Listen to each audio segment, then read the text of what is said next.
ሰላም ጤና ይስጥልን ውድ ተመልካቾቻችን አድማጮቻችን ይደር ፕሬስ ነው ከሰዓቱ አበይት መረጃዎች ጋር እኔ ደረጃ ሀብቶልድ ነኝ። በቅድሚያም የብልጽግናን መንደር በደስታ እያዘለለ ያለ ዜና አለ።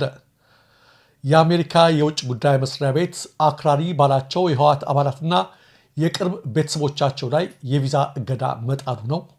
የቪዛ እገዳ የተጣለባቸው በትግራይ ያለው ቀውስ እንዳይፈታ አስተዋጽኦ አድርገዋል ወይም ተባባሪ ሆነዋል በተባሉ የቡድኑ አባላትና ቤተሰቦቻቸው ላይ መሆኑን የውጭ ጉዳይ መስሪያ ቤቱ ትናንት ባወጣው መግለጫ ገልጿል። መስሪያ ቤቱ በክልሉ ሰላምና መረጋጋት እንዳይሰፍን በሚያደርጉ የቡድኑ ባለስልጣናትና ሌሎች ግለሰቦች ላይ ተጠያቂነት ለማስፈን እርምጃዎችን መውሰድና ማገለጥ እንደሚቀጥልም አስጠንቅቋል። በፌደራል መንግስቱና በህወሓት አክራሪዎች መካከል ያለው ውጥረት በድጋሚ ጦርነት ሊቀሰቅስ ይችላል የሚል ስጋት ፈጥሮብኛል ሲልም መስሪያ ቤቱ ገልጿል። አክራሪ ያላቸው አካላት አሉ እሱ ራሱ ማለት ነው። አጠቃላይ ዝርዝሩ በዚህ መግለጫ ላይ የውጭ ጉዳይ ሚኒስቴር ቃል አቀባይ ቶማስ ፒጎት ዛሬ ሰኔ 17 በሰጡት ጋዜጣዊ መግለጫ እርምጃ የተወሰደው በትግራይ ክልል ያለውን ቀውስ በሰላማዊ መንገድ ለመፍታት የሚደረገውን ጥረት በማደናቀፍ ረገድ ቀጥተኛ ተሳትፎ ባላቸው ወይም ተባባሪ በሆኑ ግለሰቦች ላይ ነው ብለዋል። የቃል አቀባዩ መግለጫ እንዳመለከተው በህወሓት አመራሮችና በኢትዮጵያ መንግስት መካከል በቅርቡ እያገረሸ የመጣው ውጥረት በሰሜን ኢትዮጵያ ዳግም ደም አፋሳሽ ጦርነት እንዳይቀሰቅስ ከፍተኛ ስጋት ደቅኗል። በዘንድሮ ዓመት መጀመሪያ ላይ የትግራይ ደህንነት ኃይሎች ከኢትዮጵያ መከላከያ ሰራዊት ጋር መጋጨታቸውን ያወሳው መግለጫው ይህም የ600 ሺህ ሰዎችን ህይወት የቀጠፈውና ከ2000 እስከ 2022 የተካሄደው ጦርነት ካበቃ ወዲህ በሁለቱ አካላት መካከል የተደረገ የመጀመሪያው ቀጥተኛ ወታደራዊ ፍልሚያ ነው ብሏል። ይህን ተከትሎም በሰሜን ኢትዮጵያ የሚገኙ በመቶ ሺዎች የሚቆጠሩ ንጹሐን ዜጎች ዳግም ወደ ጦርነት አዙሪት እንዳይመለሱ በመስጋት መኖሪያ ቀያቸውን ጥለው እየተሰደዱ ነው ብለዋል። የአሜሪካ የውጭ ጉዳይ ሚኒስትር ማርኮ ሩቢዮ በሀገሪቱ የኢሚግሬሽንና ዜግነት አዋጅ አንቀጽ 212A3C በተሰጣቸው ህጋዊ ስልጣን መሰረት እርምጃውን መውሰድ መጀመራቸውን ቃል አቀባዩ ገልጸዋል። ይህ ቪዛ ገደብ ፖሊሲ በትግራይ ክልል ያለውን ቀውስ በሰላማዊ መንገድ ለመፍታት የሚደረገውን ጥረት በማደናቀፍ ረገድ ተጠያቂ ሆኑ ወይም እጃቸው ያለበትን የህወሓት አክራሪ አቋም አራማጅ ሃርድላይን አባላትንና የቅርብ ቤተሰቦቻቸውን ለይቶ የሚመለከት ነው ማለት ቶማስ ፒኮት ተናግረዋል።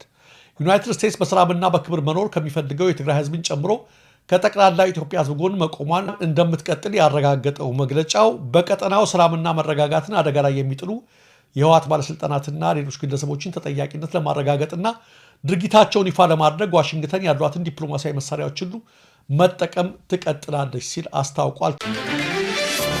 አሜሪካ አክራሪ ባለቻቸው የህወሓት ሹመኞች ላይ የቪዛ እገዳ ለመጣል መንቀሳቀስ ጀምራለች ነው። የቪዛ እገዳ ነው የሚለው እኔ ምን ያህል ይሄ ተጽዕኖ እንደሚያመጣ አላውቅም።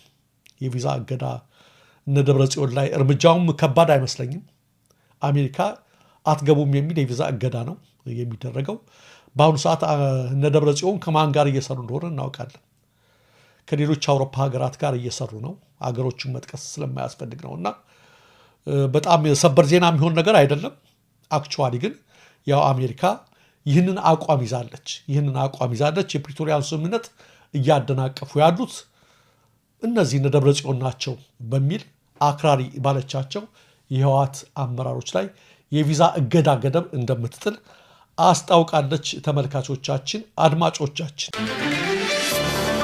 ወደ ሌሎች መረጃዎች ስንገባ ወደ ሸዋ ደራ በገፍ የገባው ኃይል በማህበረሰቡ ላይ ጥቃት መፈጸም ቢጀምርም እስካሁን የደረስልን የመንግስት አካል የለም በማለት የከተማዋ ነዋሪዎች አሁንም የደረሱልን ጥሪ በማቅረብ ላይ ይገኛሉ።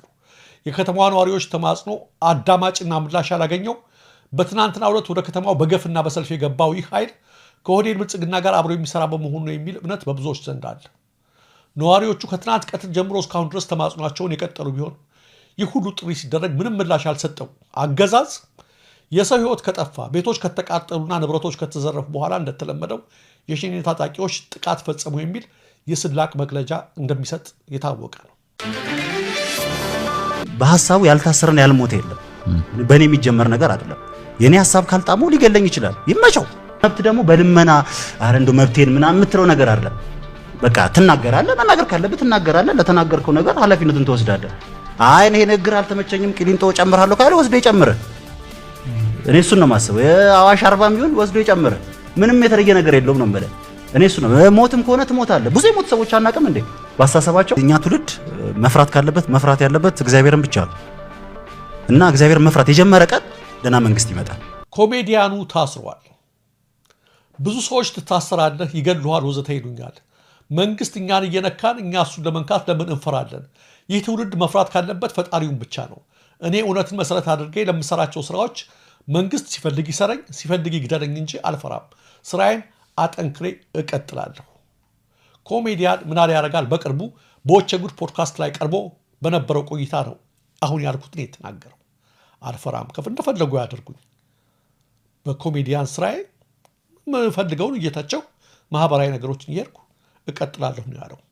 አመፅ አልቀሰቀሰም። ያን ነበር ሲያደርግ የነበረው። ይህንን ባለ በሳምንት ውስጥ ማለት ነው ኮሜዲያን ምናለ ካለፉት ጥቂት ወዲህ በመንግስት የጸጥታ ኃይሎች ተይዞ በእስር ላይ ይገኛል። ይህን ነገር በተደጋጋሚ እየሰማን አንዳንዴ አልታሰረም አንዳንዴ ታስሯል እያሉ ነበር። አሁን ግን ለማረጋገጥ እንደሞከር ነው መታሰሩ ነው የታወቀው።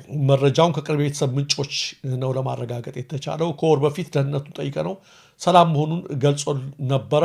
አሁን ግን ምንም ምላሽ መስጠት አልቻለም። ምናልባት ሌሎች ተጨባጭ መረጃዎች ካሉ እናቀርባለን። ይሆን ሆኖ ግን ከታማኝ ምንጮቻችን ለማረጋገጥ እንደሞከር ነው ኮሜዲያን ምናለ ያደርጋል መታሰሩን የሚገልጹ ናቸው ተመልካቾቻችን፣ አድማጮቻችን።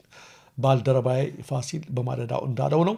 አርቲስቱም ታሰረ፣ ጋዜጠኛውም ታሰረ፣ ቄሱም ታሰረ፣ መምህሩ ታሰረ፣ ሐኪሙ ታሰረ፣ ፖለቲከኛው ታሰረ፣ ነጋዴው ታሰረ። እንግዲህ ማን ቀረ? ፓስተርና ኡስታዝ እያቀሳሰረ። ሌላው ተመልካቾቻችን፣ አድማጮቻችን የኢትዮጵያ አብዛኛው ወጣት ተስፋ ቆርጧል። በጠዋቱ የኤምኤስ ውይይታችን ላይ አንዲት ወጣት ወዴት እንሂድ፣ ለምን አትገሉንም እያለች እያለቀሰች መንግስትን ስትናገር ነበር። ምን አይነት መንግስት መጣብን፣ የሚገድል መንግስት እያለች ተስፋ መቁረጧን ስትናገር ነበር። ተመልክታችኋታል። በስፋት ማህበራዊ ሚዲያው ላይ ተሰራጭቷል። ይሄ ወጣት ደግሞ እንደምትመለከቱት ምንም ነገር አላለም። በቃ ከኢትዮጵያ የምወጣበትን ነገር በጨዋነት ምከሪ ብሎ በተለይ ዲያስፖራዎችን ይጠይቃቸዋል። እስኪ ያዳምጡት። ጥያቄ ለዲያስፖራ እንዴት ነው የወጣችሁት? ማለት ወደ ውጭ የወጣችሁበት መንገድ እስቲ መንገዱን ጠቁሙ። እንግልት ምናምን ያልበዛበት ግን በቃ በህጋዊ የምንወጣበትን መንገድ እስቲ ጠቁሙ። ከምንም አታገናኙት፣ ግን መውጣት ፈልጌ ነው። እንዴት ነው ከሀገር የወጣችሁት?